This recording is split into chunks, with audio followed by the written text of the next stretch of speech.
Bienvenue. Aujourd'hui, on se penche sur une question cruciale pour beaucoup d'organisations. Comment choisir un logiciel libre sans faire d'impasse sur la sécurité? Hmm.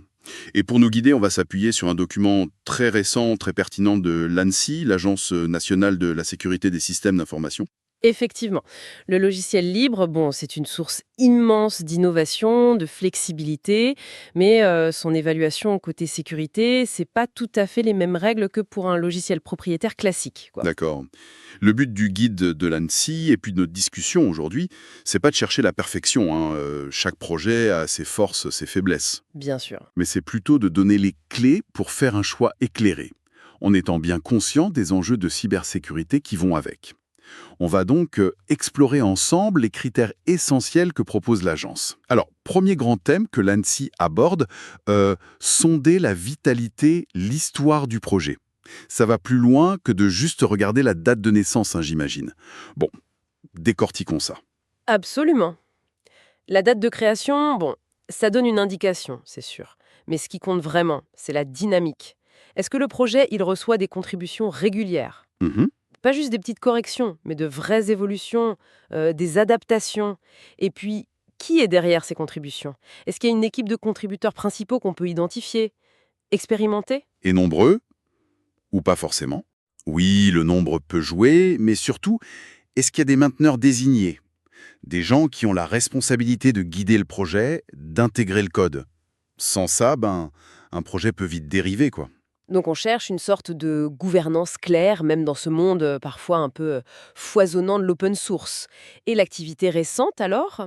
Quel poids on lui donne? À ça, c'est un indicateur clé. On regarde s'il y a eu des commits, des modifications enregistrées dans le code, quoi. Oui. Des nouvelles versions publiées, ou même des corrections de bugs fonctionnels. Allez, disons sur la dernière année, une faible activité, ça peut vouloir dire deux choses très différentes. Ah oui. Soit c'est un signe de grande stabilité, un logiciel très mature qui bouge plus beaucoup, soit, et c'est plus inquiétant, c'est le symptôme d'un projet qui manque un peu de souffle, peut-être par manque de ressources ou d'intérêt des développeurs. Faut creuser un peu pour comprendre. C'est là qu'une simple métrique, bah, ça suffit pas. Faut interpréter dans le contexte. Et comment le projet est perçu par la communauté au sens large. Ça, c'est un autre angle très utile. Est-ce que le projet se dit lui-même en phase bêta, donc attention, pas tout à fait prêt pour un usage critique, ou est-ce qu'il revendique une version stable? D'accord. Mais au-delà de ce qu'il dit lui-même, qu'est-ce que dit l'écosystème? Les retours d'utilisateurs sur les forums, les articles dans la presse spécialisée, voire les référencements par des organismes. Comme? En France, on a par exemple le SIL, le Socle interministériel de logiciels libres. C'est une liste de logiciels recommandés pour l'administration. Ah oui, le CIL. Figurer là-dedans, c'est souvent un gage de maturité reconnue. Ce CIL, pour bien comprendre, c'est donc une sorte de catalogue validé par l'État français pour ses propres besoins, mais qui peut servir de repère pour d'autres organisations? Exactement, c'est un filtre intéressant. Bon, ça ne garantit pas tout, hein, mais c'est un bon indice. Et puis, faut pas oublier l'environnement technique autour du logiciel. C'est-à-dire? Bah, un logiciel libre, il vit pas tout seul dans son coin. Il dépend d'un système d'exploitation, de bibliothèques externes, de framework. Tout ça, ça évolue tout le temps. Oui, bien sûr. Alors, est-ce que le projet a la capacité de suivre ces évolutions? Maintenir la compatibilité, ça demande un effort constant au mainteneur. C'est un facteur important pour la pérennité de la solution. Ok, donc on a la photo générale du projet, sa dynamique. Maintenant, plongeons dans le cœur du sujet. La sécurité elle-même. Ce que l'ANSSI appelle le maintien en condition de sécurité, le MCS. Quels sont les bons et les mauvais signaux ici? C'est là que ça devient vraiment intéressant. Le MCS, oui, maintien en condition de sécurité, c'est effectivement la capacité du projet à gérer la sécurité sur la durée. Plusieurs points sont critiques. D'abord, la base de la base. Est-ce qu'il y a un canal de communication clairement identifié, dédié, pour remonter les vulnérabilités de manière sécurisée? Un point de contact sécurité, quoi. Voilà, c'est fondamental. Si un chercheur trouve une faille, il doit savoir à qui s'adresser discrètement. Ensuite, est-ce que le projet a une politique publique pour gérer ces vulnérabilités? Comment il informe ses utilisateurs des failles trouvées, des correctifs dispo? La transparence, c'est essentiel. Transparence et réactivité, j'imagine. Une politique, c'est bien, mais si les correctifs mettent 6 mois à arriver... C'est le troisième point, et il est crucial, la vitesse de publication des correctifs, surtout pour les failles critiques. Et là, le guide de l'ANSSI fait une remarque importante. C'est tout à fait normal qu'un logiciel, même très bien conçu, ait des vulnérabilités au cours de sa vie. Ah bon? Oui.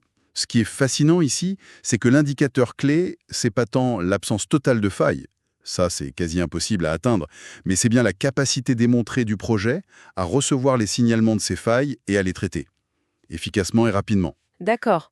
D'ailleurs, des organisations comme l'OSSF, l'Open Source Security Foundation, c'est une grosse fondation internationale qui travaille justement à améliorer la sécurité des logiciels libres, eh bien, ils fournissent des ressources, des bonnes pratiques sur ces processus de divulgation responsable. Donc, une vulnérabilité passée, si elle a été bien gérée, ça peut paradoxalement être un signe de maturité du projet sur le plan sécurité?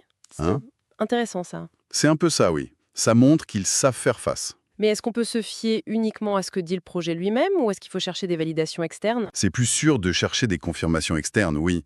Est-ce que le projet a déjà été audité par des boîtes indépendantes? Est-ce qu'il existe des rapports d'évaluation publiés par des entreprises spécialisées ou même par la communauté? Et en France? En France, un visa de sécurité de l'ANSSI pour un produit basé sur ce logiciel libre, ce serait évidemment un signal très très fort. Ces éléments tiers, ça apporte une couche d'assurance supplémentaire qui n'est pas négligeable. Logique. Mais j'imagine que ces audits ou ces visas, c'est pas dispo pour tous les projets, surtout les plus modestes. Ça soulève la question des ressources nécessaires pour atteindre ce niveau de validation. Bon, passons à un autre sujet souvent source de maux de tête, les dépendances. Ah oui? Un logiciel moderne, c'est rarement une pièce unique, c'est plutôt un assemblage complexe. Comment on s'assure de la sécurité des briques utilisées par le logiciel qu'on choisit? Alors ça, c'est un point absolument fondamental. Et historiquement, c'était un peu l'angle mort dans beaucoup d'évaluations. La première question à se poser, c'est est-ce que le projet fournit une liste claire et surtout exploitable de ces dépendances logicielles? Exploitable, c'est-à-dire? Idéalement, cette liste prend la forme d'un SBOM, un Software Bill of Materials. Un SBOM, j'aime bien l'analogie que vous aviez utilisée, la liste des ingrédients sur une boîte de biscuits. Ça permet de savoir ce qu'il y a vraiment dedans. C'est exactement ça, une nomenclature logicielle. Et l'intérêt, c'est qu'il existe des formats standards pour ces SBOM, comme SPDX ou CycloneDX. D'accord. Ces formats, c'est pas juste un détail technique, hein. C'est essentiel, parce que ça permet à des outils automatisés de lire cette liste d'ingrédients et de vérifier si l'un d'eux est connu pour être périmé ou, pire, dangereux, c'est-à-dire s'il contient des vulnérabilités connues. Sans ce format standardisé, la vérification devient très fastidieuse, voire impossible à grande échelle. D'accord, donc on cherche un projet qui non seulement utilise des dépendances, mais qui est transparent là-dessus, de préférence via un SBOM standardisé. Et ensuite, on fait quoi de cette liste? Une fois qu'on a l'inventaire, il faut s'assurer que toutes ces dépendances sont elles-mêmes à jour. Et surtout qu'elles ne traînent pas de failles de sécurité connues, les fameuses CVE, Common Vulnerabilities and Exposures. Ok, Il existe aujourd'hui des outils souvent intégrés dans les chaînes de développement modernes qui peuvent scanner en continu ces dépendances et alerter dès qu'un problème est détecté sur un des composants. C'est une pratique devenue indispensable pour gérer les risques liés à ce qu'on appelle la supply chain logicielle, la chaîne d'approvisionnement. très clair. On vérifie le projet, on vérifie ses ingrédients, allons encore un cran plus loin. Quitte de la qualité intrinsèque du code et des méthodes de fabrication du logiciel. Au-delà des réactions aux failles, comment on évalue si le logiciel est construit sur des fondations saines, dès le départ? Là, on évalue la robustesse fondamentale. Plusieurs indices peuvent nous éclairer. Premièrement, la documentation. Est-elle complète, claire, pour l'utilisateur final, mais aussi pour l'admin, qui va devoir l'installer, le maintenir? Un projet bien documenté, c'est souvent un projet mieux pensé. Deuxièmement, la configuration par défaut. Est-elle sécurisée out of the box, comme on dit? Ou est-ce qu'il faut passer des heures à la durcir? Ah oui, ça c'est important. Idéalement, le projet devrait aussi fournir des recommandations précises pour un déploiement sécurisé dans un environnement de production. Et sur le plan purement technique, l'utilisation de standards reconnus, ça joue. Oui, c'est un bon signe. Utiliser des protocoles standards, ouverts et éprouvés, genre TLS pour le chiffrement, OAuth pour l'authentification, ce genre de choses, plutôt que des solutions maison, c'est préférable. Si on replace ça dans un contexte plus large, Il faut regarder si le projet communique sur ses pratiques de développement sécurisé. Est-ce qu'il y a une culture de la sécurité chez les développeurs? Et comment on peut évaluer ça de l'extérieur? Ce serait quoi ces fameuses bonnes pratiques? Elles sont diverses. Par exemple, est-ce que le projet déclare suivre des guides de codage sécurisé? Il en existe plein. L'ANSSI elle-même en publie pour des langages comme C ou Rust. Ah oui, On peut aussi penser au guide de l'OASP, l'Open Web Application Security Project, une référence mondiale pour la sécurité web, ou même aux recommandations d'agences comme la NSA américaine sur la gestion sécurisée de la mémoire. d'accord. Une pratique très forte, c'est la revue de code systématique par les pairs. Avant qu'un bout de code soit intégré, il est relu et validé par un autre développeur. Ok. L'utilisation d'outils d'analyse automatique du code, statique ou dynamique, pour détecter des erreurs potentielles, c'est aussi un plus. Et des éléments comme les tests automatisés, la reproductibilité des constructions, ou même le choix du langage de programmation? Tout ça, ça participe à la qualité et à la confiance. Une bonne couverture de tests unitaires, d'intégration, fonctionnelle, idéalement exécutée en continu à chaque modification, ça aide à prévenir les régressions. Mm. La reproductibilité des builds, c'est aussi un sujet de plus en plus regardé. Est-ce qu'on est capable de recompiler le code source et d'obtenir exactement le même fichier binaire que celui qui est distribué officiellement? Ah oui, pour être sûr qu'il n'y a pas eu de manipulation entre les deux. Exactement. Ça garantit qu'il n'y a pas eu de trucage entre le code et le produit fini. Enfin, le langage lui-même, ça a son importance. Certains langages modernes offrent nativement de meilleures garanties de sécurité, notamment sur la gestion de la mémoire. Ce qui évite des failles comme les buffer overflows. C'est ça. Ou grâce à un système de type plus strict qui attrape plus d'erreurs au moment de la compilation. C'est fascinant de voir toutes ces couches à inspecter. Mais même avec toutes ces précautions, la vigilance doit être continue. On a été récemment marqué par des incidents comme l'affaire XZ-Utils, d'ailleurs citée par l'ANSSI. Oui, un cas d'école. Ça a secoué le monde de l'open source. Ça montre qu'un risque peut émerger même dans un projet réputé, par exemple via un contributeur de longue date qui deviendrait malveillant. Comment on se prémunit contre ce type d'attaque insidieuse après avoir choisi le logiciel? C'est tout le défi de la sécurité de la chaîne d'approvisionnement, oui. Et l'affaire XZ-Utils en est une illustration frappante, un mainteneur qui semblait fiable et qui a introduit une porte dérobée, une backdoor, très sophistiquée. La réponse, elle n'est pas simple. J'imagine. Une vigilance constante est nécessaire. Il faut auditer régulièrement. Pas seulement le code lui-même, mais aussi l'évolution des contributions et des contributeurs. Qui fait quoi? Est-ce qu'il y a des changements soudains dans les accès, les responsabilités? Ça peut demander une surveillance quasi humaine, en fait. Ça demande une combinaison d'analyse humaine pour essayer de comprendre l'intention derrière le code et d'outils automatisés capables de détecter des motifs suspects ou l'introduction de codes potentiellement malveillants. Surtout dans les parties critiques du logiciel, l'authentification, le chiffrement, la communication réseau. Cela soulève une question importante. Comment maintenir cette surveillance sur le long terme, surtout pour les projets dont on dépend fortement? C'est une charge non négligeable. Est-ce que le fait d'avoir un contrat de support commercial, ça peut aider sur ce point?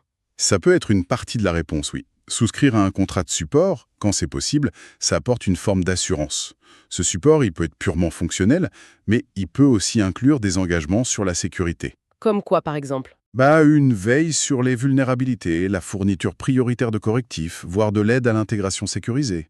Ce support est souvent proposé par des entreprises qui ont bâti un modèle économique autour du projet libre, mais parfois aussi par la communauté elle-même. D'accord. Et au-delà de rassurer l'organisation qui utilise le logiciel, ce type de contrat a un effet bénéfique. Il contribue à la pérennité financière du projet open source qui est dessous. C'est une manière indirecte de soutenir l'écosystème en quelque sorte. Et le soutien direct, l'ANSSI en parle aussi. Oui, c'est le dernier point et il est crucial. Il s'agit de vérifier activement si le projet ou ses mainteneurs expriment des besoins. Des besoins de quel type? Ça peut être financier, un appel aux dons, du sponsoring, mais aussi humain. Besoin de nouveaux développeurs, de testeurs, de gens pour écrire la doc, ou même pour renforcer l'équipe dédiée à la sécurité. Repérer ces appels à l'aide, c'est un bon indicateur de la santé réelle du projet. S'il est en manque criant de ressources, c'est un facteur de risque, c'est sûr, mais c'est aussi une formidable opportunité pour les organisations qui bénéficient de ce logiciel, de rendre à la communauté. De contribuer à leur tour. Exactement. Pour assurer la pérennité d'un outil qui leur est essentiel. C'est un investissement dans leur propre infrastructure critique, finalement. Donc, si je comprends bien, choisir un logiciel libre en 2024, ce n'est plus seulement une affaire de licence ou de fonctionnalité immédiate. C'est une véritable enquête sur sa santé globale, la vitalité de sa communauté, la maturité de ses processus de sécurité, la transparence de sa composition, la robustesse de ses pratiques de dev, et même sa capacité à se projeter dans l'avenir. C'est tout à fait ça. Alors, qu'est-ce que tout cela signifie concrètement pour une organisation? L'idée forte à retenir, c'est que ça demande un effort d'évaluation initial sérieux, basé sur des critères objectifs comme ceux de l'ANSSI, mais aussi et surtout, Une vigilance continue. on ne choisit pas un logiciel libre pour l'oublier ensuite, quoi. Exactement. Faut pas viser une chimère, hein. Le projet parfait qui coche absolument toutes les cases, bon, il n'existe probablement pas. L'enjeu, c'est plutôt de réaliser une analyse de risque lucide. Peser le pour et le contre. Voilà. Mettre en balance les avantages considérables de l'open source, l'ouverture du code, la flexibilité, l'absence de dépendance à un éditeur unique, la puissance de la communauté, avec une évaluation honnête des risques potentiels. Et de la charge de maintenance et de surveillance que son adoption implique. D'accord. Utiliser une grille d'analyse structurée, comme celle que propose l'ANSSI, ça permet de systématiser cette démarche et de prendre une décision réellement éclairée, adaptée à son propre contexte et à son niveau d'acceptation du risque. C'est limpide. Merci pour cet éclairage très complet sur une démarche qui est devenue essentielle. Et pour terminer notre discussion, peut-être une petite question ouverte, une réflexion à emporter. On constate tous les jours notre dépendance qui est immense et croissante vis-à-vis de l'open source. C'est l'ossature invisible d'Internet, de tant de systèmes critiques. Mhm. Dans ce contexte, comment on pourrait imaginer que les organisations qui en profitent le plus, entreprises, administrations, développent une culture plus systématique de la contribution en retour, que ce soit par du code, du temps d'experts, des audits de sécurité partagés, ou simplement un financement direct et pérenne des projets dont elles dépendent? Comment passer d'une posture de simple consommateur à celle d'un acteur engagé dans la maintenance et la sécurisation de ce bien commun numérique qui est vital pour tous?